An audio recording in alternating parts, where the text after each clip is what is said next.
Hi! Jaganmohan Reddy ఎందుకు flag hosting చేయలేదు? జెండా ఎందుకు ఎగరేయలేదు? ఆగస్టు 15న అందరూ చూసుకుంటే మీకు ఇక్కడ పవన్ కళ్యాణ్ గావచ్చు, లేకుంటే చంద్రబాబు నాయుడు గావచ్చు, మిగతా మిగతా వాళ్ళందరూ గూడా వాళ్ళ వాళ్ళ పార్టీ నాయకులందరూ గూడా జెండా అయితే ఎగరేస్తూ ఉంటారు. రాహుల్ గాంధీ గావచ్చు, లేకుంటే సోనియా గాంధీ ఇలా చాలామంది ప్రముఖులు వాళ్ళ వాళ్ళ ఆహ్, సంబంధించి పార్టీ కార్యాలయాల్లో అయితే జెండా ఎగరేస్తా ఉంటారు. కానీ ఈసారి చూసుకుంటే ఇంత ముందులాగా రెగ్యులర్‌గా అయితే మనకి జగన్‌మోహన్ రెడ్డి ప్రతి సంవత్సరం కూడా ఆయన జెండా ఎగరేయడం మనకు కనిపిస్తుంది. ఒక వీడియో అయితే రిలీజ్ చేస్తారు.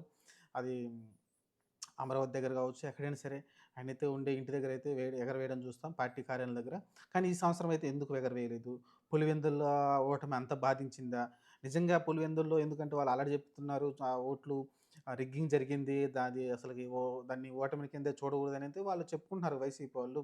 అలాంటి దానికి మరి అంత భయపడిపోయి, లేకుంటే అంత నీరసించిపోయి, కనీసం ఆగస్టు 15న స్వతంత్ర దినోత్సవం జరుపుకోలేనంత అంత అంటే అంత దారుణంగా అతన్ని ఓటమి బాధించిందా అనైతే అర్థం కాని విషయంగా కనిపిస్తోంది. ఏదైనా పర్సనల్‌గా ఉంటే దాన్ని పోస్ట్ పెట్టొచ్చు. లేకుంటే పోస్ట్‌లో ఒక విషయాన్ని చెప్పొచ్చు. లేకుంటే జస్ట్ ఎర్లీ మార్నింగ్ లేసి జస్ట్ ఒక ఫ్లాగ్ హోస్టింగ్ చేస్తే అయిపోతుంది కదా! ఇలాంటి విమర్శలకి తావే ఉండదు. అలాంటిది ఈరోజు చూసుకుంటే జగన్‌మోహన్ రెడ్డి పైన ఎంత విమర్శలొస్తున్నాయో చూడండి.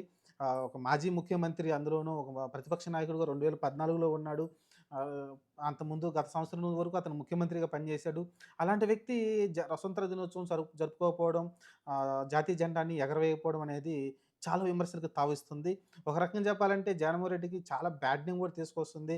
ఆయన ప్రవర్తన గాని, మన రీసెంట్‌గా ఆహ్, ఇంకా రాజకీయాలు నీకు పనికిరావు, రామకృష్ణని ఇంట్లో కూర్చోక నీకెందుకని ఆయన ఏజ్‌ని మాట్లాడడం కావచ్చు చంద్రబాబుని. ఈరోజు చూసుకుంటే ఆగస్టు 15న జెండా ఎగరవేయకపోవడం కావచ్చు. ఇలా రకరకాలుగా ఆయన పీఆర్ టీమ్ ఏం చేస్తుందో నాకైతే అర్థం కావట్లేదు.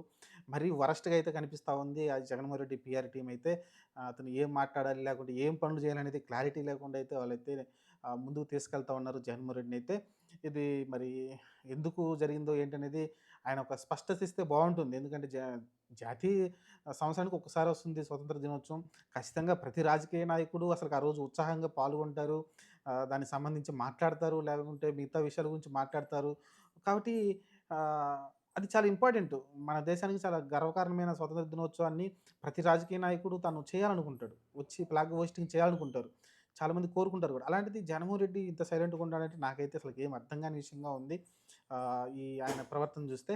చూద్దాం మరి దీనిపైన మరి ఎలాంటి స్పందన వస్తుందో చూడాలి. ఉండవల్లిలో జగన్‌మోహన్ రెడ్డి దగ్గర ఆ కార్యాలయం ఏదైతే ఉందో వైసీపీ కార్యాలయం దగ్గర సజ్జల గారనుకుంటా.